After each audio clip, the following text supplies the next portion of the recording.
Hi everyone, and welcome to this video where we are going to talk about polarity management, polarity mapping. My name is Postma, and I work in Pastor Church Resources.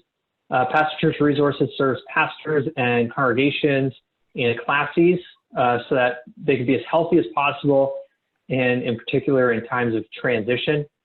I've been a pastor in the CRC for about 10 years. It's a pleasure to have this video today with KC and Dirk. The three of us graduated together with, a whole host of other people, of course, but throughout the years, the three of us have kept contact together and have met. So you get the joy and privilege, we hope, of sort of entering into one of our regular conversations. But why don't I let the two of you introduce yourself? My name is KC Vande Streek. I'm the pastor of Faith Community Christian Reformed Church in Wyckoff, New Jersey. I've been here for about 7 years, and I appreciate some of the resources that are put out by Pastor Church Resources, and I've been grateful, especially during everything that's been happening the last few months, to hear what other pastors and other churches are doing and how they're working through things. I'm really grateful to have learned lessons from those things and that they've been encouraging for me, and so I'm hoping that this conversation we have will be helpful for others along those same lines. Mm-hmm. My name is Dirk vanEyk, and I am the church planting pastor 10 years ago of Encounter Church in Grand Rapids, Michigan.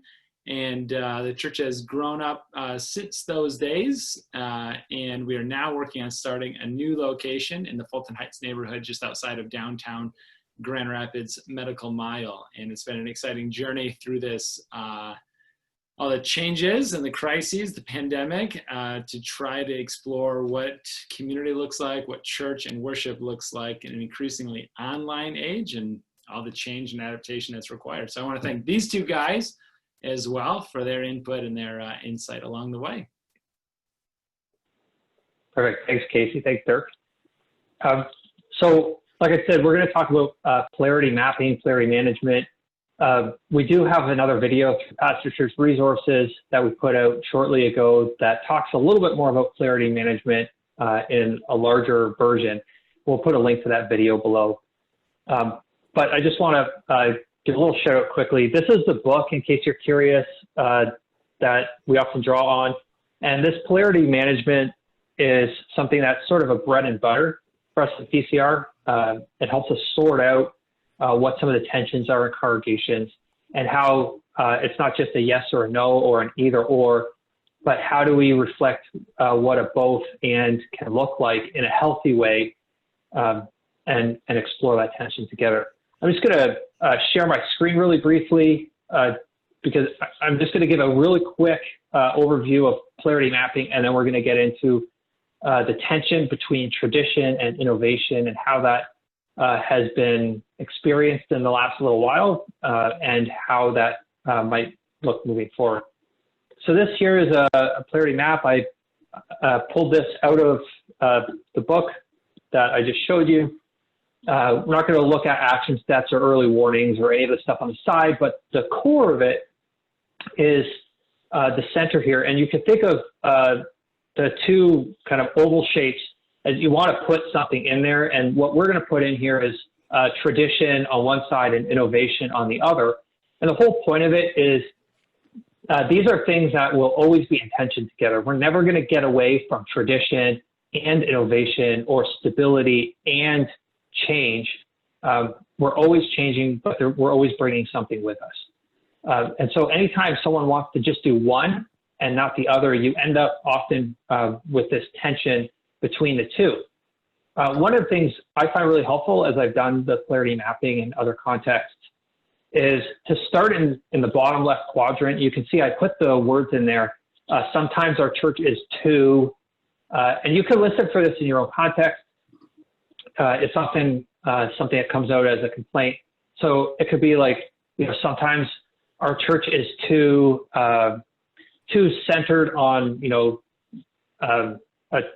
the liturgy's been the same forever, or sometimes our church is too stuck in its ways, or you hear all these different ways that people complain about the church. But what's buried in that is often the value on the other side. So if you think of it in terms of moving from the bottom left quadrant up to the top right, people say sometimes our church is too something, and at those times I would like it to be more. And what you move then is from the complaint to the value. You know, if someone says our church is too focused on kind of keeping everyone happy with the way things have always been, at those times I wish we were more creative, perhaps. And sometimes we often hear people complaining without understanding that there's a value beneath it. And so helping people express those values can be really important. But at those times I would like to be more safe. What's that? One of the examples that I might experience in my context would be a frequent insight, let's say, posted negatively, a criticism that our church is too focused on maybe people who aren't here yet, or too focused on the people who, you know, we don't know. You know, they're outside of these walls. So that's a criticism. But you're saying on the other side of that, the value that's maybe between those lines is a yearning for more community among the people who are here. Yeah, so maybe one of the polarities that is going on in that case would be on one side of this polarity map. If I just share my screen again, one side we might have, I think it's in the book as well, the outreach versus inreach. Okay. And I know those are not necessarily the best terms, but you're like for tradition and innovation is what we're talking about today. Yeah. But the outreach and inreach, I mean, it could be if outreach is your tradition, right? Maybe your innovation is inreach. Who knows? Right. But at those times, you know, if it was an outreach, inreach, you know, sometimes the church is too focused on people outside. At those times, I wish it would be more focused on the community that exists within. But then you could hear people saying that they fear if we only focus on the people who are in the community, then we become insular, or we become, you know, all these different things. And that would be, if it's the outreach, inreach one, that would be the bottom right. And if we say, well, we're worried that we're going to become too insular if we're focused on ourselves, then people on the other side would say, yeah, but we're not all about ourselves. You know, the kingdom of God is bigger than the church that's currently gathered. And so how do we live into that outreach? In a polarized environment, people tend to live on the bottom. You can kind of hear two complainers going back and forth, and they get entrenched in their position. Mm-hmm. And so someone who's very strongly for tradition looks at someone who's very strongly for innovation or outreach, inreach, or whatever the polarity is. And instead of being able to, it almost feels like a concession. Instead of being able to concede the values, or rather, instead of being able to affirm the values, it almost feels like they're conceding the value, right? Yeah. So someone who's very tradition, it's like, I can't say that I like the creativity, because if I say I like the creativity, it's a way of dishonoring my value of tradition. Mm-hmm. And the person on the other side says, I can't express a value for anything tradition, because it pushes away from, you know, my value of innovation. And so we live on that bottom, and that's where we tend to fight. Whereas if we're on the top and we're living into both, and we move into sort of a greater purpose that we really need both in order to live into, that's where the health, and not just health, but vitality and all sorts of new great things can happen. Mm-hmm. So that's like the very, you know, rough and dirty polarity mapping. So let me just throw it out to you guys. What have you seen in the last little while? How in COVID-19 or before or now, or what you can see coming up, how have you seen the tradition and innovation tension, or change and stability tension show up? Casey, do you want to take it? Sure. One of the things that I've seen, and if you go back to your little mapping chart there, Al. Yeah, I'll pull it up. One of the things that I think as a pastor maybe I would say, and lovingly would have a warning or would have a complaint saying sometimes their churches too, is for our church of about 125, 130 people, we have quite a few new folks and young folks, but we lean toward the older, and that's sort of our demographic and dynamic, right? That I would say sometimes we're too focused on being a Christian or being someone who wants to live out their faith. What that means is church on Sunday morning in person. And that's been taken away. And so now the question is, what does it look like to live out your faith? And it's opened up some deeper conversations about being a Christian isn't just Sunday morning at 10 o'clock, I sit in the pew with my family. But now the tension is sort of coming back. We all sort of agreed virtual worship, we were told by the governor, you can't worship in person. So that decision's taken out of our hands. We have virtual online worship. But now things are beginning to open up. And so now there's questions of how many people in a space, how many people outside. And so we've asked people for feedback, but what we've decided right now is that we're going to continue to worship on Sunday morning virtually, because it keeps most of our people safe. And we're in New Jersey, 20 minutes outside of New York City. So we're in a hot spot. So everybody's on the same board. So there's not a lot of tension about that. But there is the sort of tension of, well, then even if it's on Sunday morning, we want it to be live. So I know a lot of churches that pre-record. I think that's wonderful. And then they premiere. But our church has said we want it all to happen at the same time. So that's what we've done. And now we are getting more people who are starting to say, well, if we can meet in person, if it's 40 people or less, even if we have to wear masks in the building, we want to do it. But there's only a few folks like that. There are a lot more people who are more comfortable and want to meet together, but would be happier to do it outside. So now we're running Sunday morning virtually, the same way that we have been, so that more people can participate in the way that's become normal for us. And then on Thursday evenings, we're doing an outdoor midweek service where we can have up to 100 people outside, social distance and masks. So all of that to say that tension of trying to figure out how do we innovate. Sunday morning and being together and worshiping is still really important, but we have to do it carefully and asking people to talk back and forth with one another and our council to make those decisions. We're seeing the managing of polarities playing out in a very real-time fashion right now here. How about you, Dirk?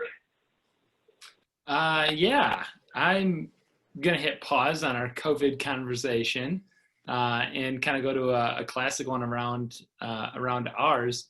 In our ministry context, we have taken significant steps in the last probably 3 years, I'd say, of modernizing our worship experience significantly. And that's been tough. I still hear the comments around those days back at the school. Just for some context piece for some of our viewers, when Encounter started, we launched in a public school cafeteria, and it was cozy. It was like a family, right? I mean, it didn't hurt that like some families are larger than this one, extended families at least, that everybody knew each other. And when we moved out of that building and we bought our own building, it's from my side of things, I was looking at it saying it's universally better. Like, we don't have to set up, we don't have to tear down. I mean, it's our building, for crying out loud. It's in every way better but there was a real loss there that I couldn't figure out. And I think maybe this polarities conversation would have been helpful then, because I'm like, why do you guys want to go back to the school? We didn't have air conditioning in West Michigan. It was like humidity is 100%. Like, it's disgusting. Your kids were on the floor in the hallway. Like, you don't want to invite it was like, but I don't know, there was this, but that's who the church was. That's who we are, and I'm like, yeah, thank goodness it's behind us now. But I think maybe that's where some of that, the tradition of we are a church where everybody knows each other. We're a church that's scrappy, that kind of gets by on what we have. It's who we've always been, is this church that meets in a school cafeteria. And I'm trying to like lead us into a very modern auditorium style, multicolored, presentation mode, innovated. And we're working on it. I think one of my hopes, in the conversations that the three of us have had over the years, is I think, Dirk, your church that you're part of would probably be known more as something on the innovative spectrum. Sure. And Casey, the church you're part of would probably be known more on a traditional spectrum. And yet, despite all that, both of you still live in this polarity where Casey, you might be a little bit more weighted to tradition, but you're constantly needing to innovate. Even if the church doesn't want to innovate, you constantly need to be innovating. And Dirk, you may be way over on the innovative spectrum, but you still have that stability, and there's constant, and there's tradition that develops very, very quickly. Mm-hmm. Yes, very, very quickly, and in odd places that you don't totally anticipate. Right? We did 2 innovative moves in the same weekend. Now, granted, they were too abrupt, and we didn't prepare people nearly as much as we should have. But we basically blacked out the entire auditorium for lighting. We made it completely dark for the music portion. And at the same time, we introduced really movement-heavy, multicolored lyric backgrounds. I was very concerned with how the lyric backgrounds were going to come across, and nobody cared at all. In fact, the only thing I heard was from, honestly, some of our people that would have been more on the tradition side of things saying, hey, that was really cool, but we got to talk about that lighting. Yeah, that was the thing that just kind of surprised me. To your point earlier about how Casey and I, the church context might be a little bit different, but the conversations are really the same. We've had conversations around like taking down, I think Casey, in your context, it was like a projected screen. I think you were moving to large, big screen monitors, and it was all benefit. Like you could see the glass work behind much better. It was the only reason why it hadn't done that originally is because the technology wasn't invented when the screen went up, right? Right. Yep. Fundamentally didn't really change anything. It's just better. And for us, it was like, hey, we've, used a lot of different colors on the lyric backgrounds. Now we're going to move to like colored house lighting. Just kind of the same thing. And there's just that resistance there. And Al, you're going to probably give us some solutions on this now on how we can better. What I think is interesting about these conversations that we're having is, like, Dirk's very forward, like, and encounters it has, like Al, you were saying, the innovative approach. And so Dirk's pushing for innovation stuff, and then it gets blowback when it's traditional, and once people want to be more traditional sometimes. I sometimes think, the congregation's never going to go for this because it's so traditional. And occasionally they'll say to me, well, why aren't we changing this? And I'm like, who are you guys? So you have to be careful, I think, in the managing polarities that the communication constantly figuring out where folks are at. And just to clarify what Dirk was saying a little bit earlier, so Faith Community Church in their sanctuary, they have a beautiful stained glass up behind the pulpit. And when the technology came out to move to screens, they did it, but they have one drop screen that covers that stained glass, and it's been covered for about 10 or 12 years. We've got 8-year-olds that are running around in the church that are like, oh, that just got here. Like sometimes when we have the screen up, they've never seen it. Well, now the technology is out that it's really affordable to go to dual TV screens, and people are chomping at the bit. So we attached to fundraising for those TVs to renovate the narthex of the space, to renovate other stuff. And even though we're in the middle of a pandemic, we got the approval to do the fundraising.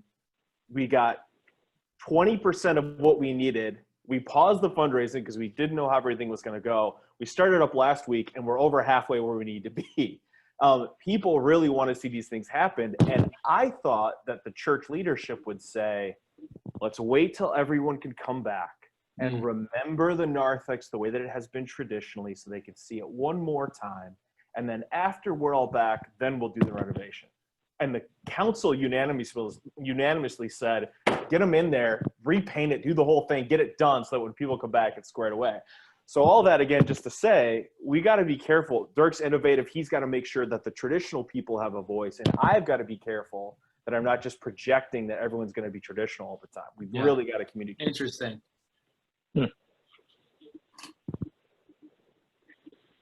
The COVID thing has been interesting too, because Casey, like you, I think to some extent, probably every church around, because of the nature of online ministry right now, it's like our worship spaces, whether you call them sanctuaries or auditoriums or whatnot, they're studios right now.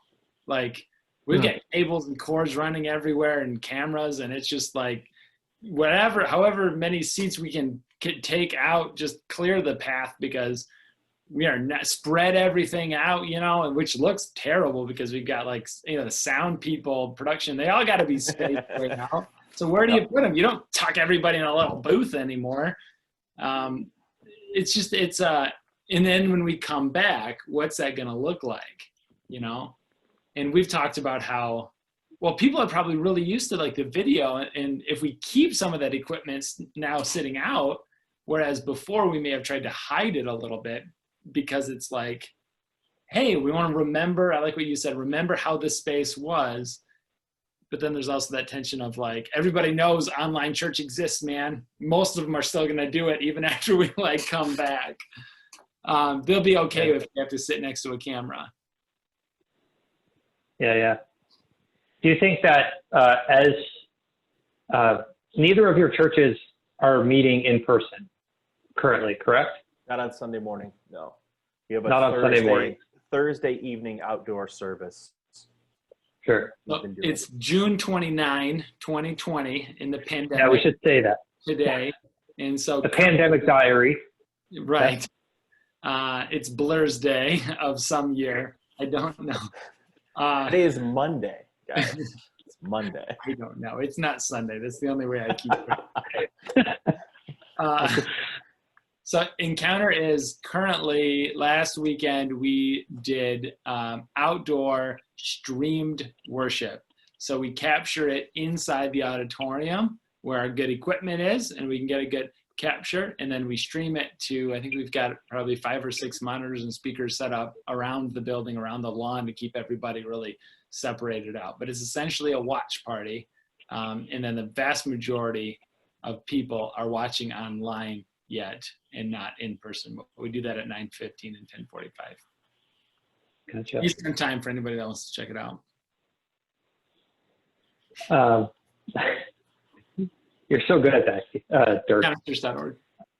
Yeah. It's a very natural self-promotion right there. Are there any traditions?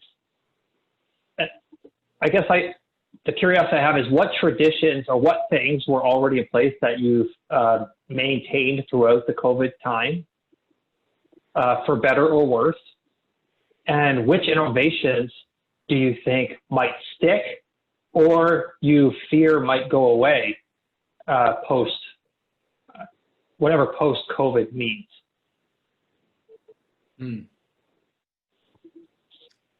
So Faith Community Church here in Wyckoff, New Jersey, there's a cluster of some CRCs and some RCAs out in this area. And we don't have our own evening worship service. We've been part of a rotation, which means that once a month in our building, we host and we provide the worship team and I'll preach a sermon. And then the other weeks of the month, it's on a rotation to other places. And when all this happened, everyone paused and understand all of that. And I will be curious to see once if that starts up again after all of this is over. And my guess is it will not, because the number of people who are already attending from 5 or 6 other congregations was about 50 people on a Sunday evening. And they're all skewing toward the older demographic, obviously.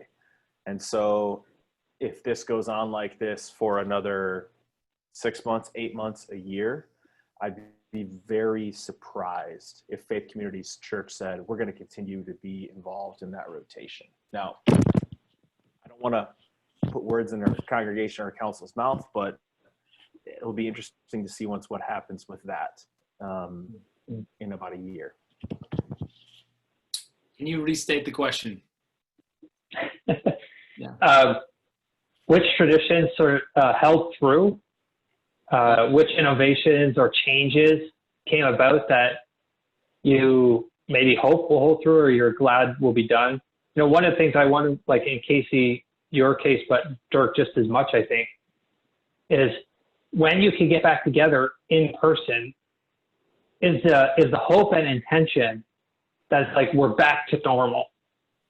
And almost like this was a blip that we can just, you know, I guess what has changed that you think will stick through? But even during the COVID time, what stayed true, even though you maybe thought it might change? Yeah, somebody was sending around a paper, a blog or something about that, about like how you treat the pandemic as, is it a blizzard, a long winter, or an ice age? And right. How you kind of viewing it. And different ministry areas are responding to the pandemic differently. I think some of our, and you just kind of like have to go through ministry by ministry area. I won't like do them all, but worship has been probably the easiest thing to sort of internetize and continue it on. You know, it's been a challenge, but a lot of this stuff was planned already, and this has just expedited that significantly. So it's like, hey, great. That was probably an ice age type of, you know, movement, because it's like, this is normal now. And I can't imagine not doing that. Like covering online church and commenting out, like, if you became a Christian today, or if you've got a prayer request, put it in the comments, private message us, like do whatever, email the people. Like, that's just what we're going to do. We're going to have prayer team on site, not on site, but like, you know, online on site, right? Wherever they are, live, responding to some of the requests and reaching out and contacting people. Children's ministry, go ahead. Children's ministry has been a unique on the other side, because it has a really hard time existing solely online. Children's ministry is not an ice age. It has to be, to some extent, like a blizzard, because we can't get by without human interaction. But there's like that hybrid of a long winter, then I would say. So one thing that has been really cool is just some of the volunteers who are saying, I can't see the kids I'm used to seeing and like hang out with them. They're not going to come to me, but I'm just going to drive around and like put stuff on their porch in front of their door and like text mom or dad or whatever that, you know, some, like I put a little gift by there that speaks to them. That's something that I don't think would have happened without a pandemic taking away the Sunday pomp and circumstance. But I also hope it's something that never goes away. Small groups, I thought could weather, if I'm honest.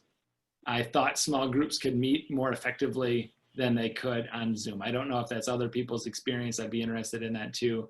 But it just has taken an emotional or an energetic, I guess, toll on people. And I'm not sure where the next form of innovation on that is going to come from. Especially on-ramping new people into groups. That's tough. It could kind of sustain, but yeah. Yeah. One of the things I hear when you talk about, like the children's ministry, for example, is it's highly innovative, but it's also very stable.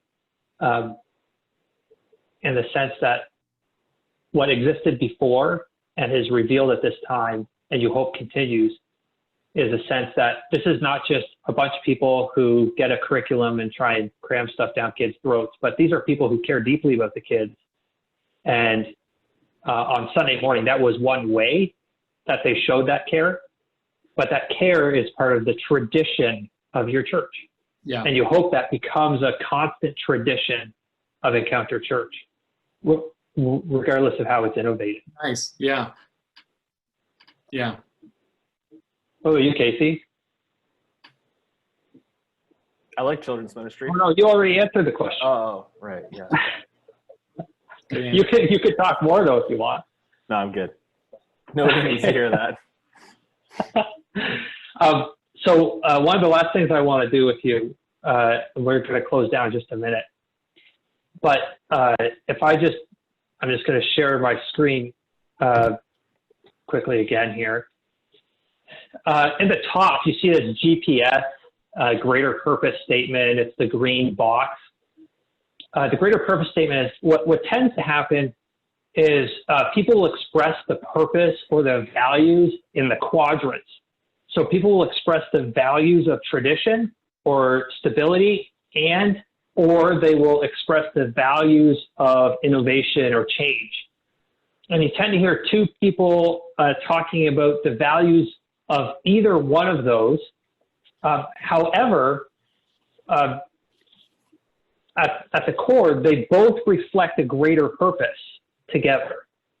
And that's where we can say, Dirk in your case and Casey in your case, the two of you can have two very different churches, two very different experiences, and yet you're able to say, we both live in this polarity all the time. So I wonder, what's the common thread? And the common thread is not tradition and innovation or change and stability. The common thread is what? Well, I wonder what commonality would there be that reveals itself in the tradition and innovation one that we could say is true for either of you. And if you can't answer that right now, we could just leave it like as a hanging question for anyone who's watched this far. Yeah. We'll do that. That's good, because I didn't understand the question. Do it one more time. For the simpletons in the back row, do it one more time. All right. Okay. So the values of tradition and innovation, when working effectively together, whether that is at Encounter Church or it's at Faith Community, when the two are working together, what's happening? What's the purpose of doing the work of trying to make sure that the two are working together, that there's stability and change, that there's tradition and innovation? Mm-hmm. What's a value that the two of you could get behind together in your very different church contexts? Yeah, well, didn't you just name it, right? With the this stability and change, like that's what we're going for. Because otherwise it becomes, when out of balance, then it's like change for change's sake, and it's isolating to people because they're like, I never know what's going on. It's chaotic. Right. And it's hard to experience God through all that, with just trying to figure out what's church going to be this week and where is it? And if is it, if it exists. That's very difficult. But at the same time, life, man, global pandemics, we just can't keep on keeping on. Mm-hmm. Casey?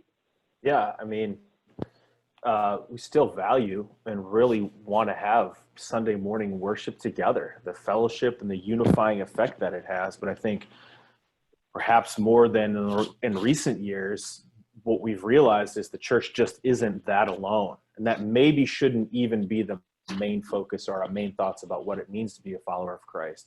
Rather, we should gather together to have that so that we're pushed out to go forward from there. What else do you do? Especially now that you can't go anywhere and can't do much of anything, and you still got to be careful how you do things. The idea of giving up some of your freedom for the health and well-being of someone else, to love your neighbor as yourself. We're in a really wonderful position in our culture and in our society as followers of Christ that we've been trying to practice that anyway. Now let's go live like it.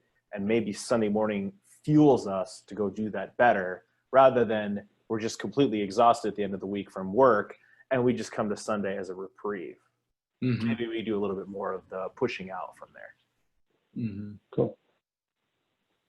Yeah, I think that it's powerful to be able to identify like the polarity and the balance to it.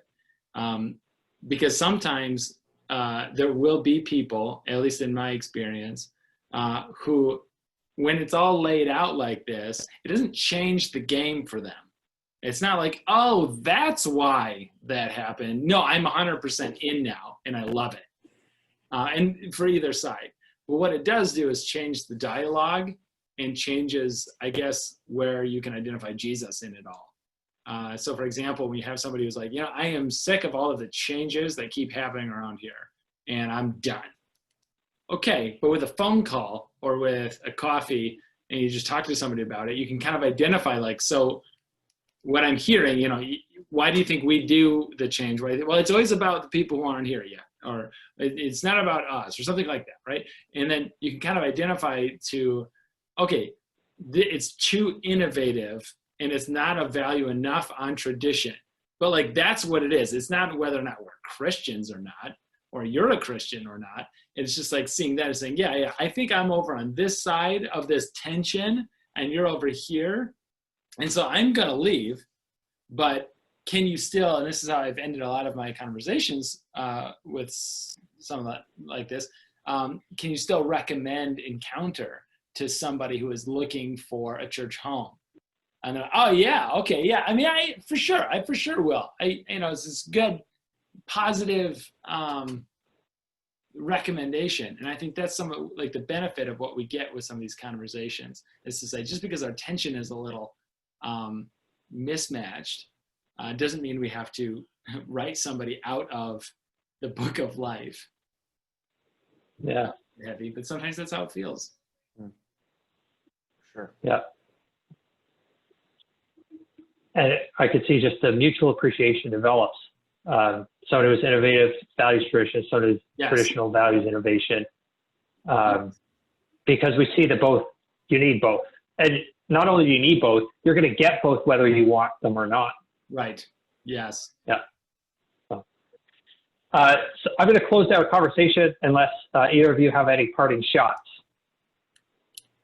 No? All right. Everybody stay safe. Yeah. Well, thanks, Casey. Thanks, Dirk. It's been a pleasure talking with you. Take care.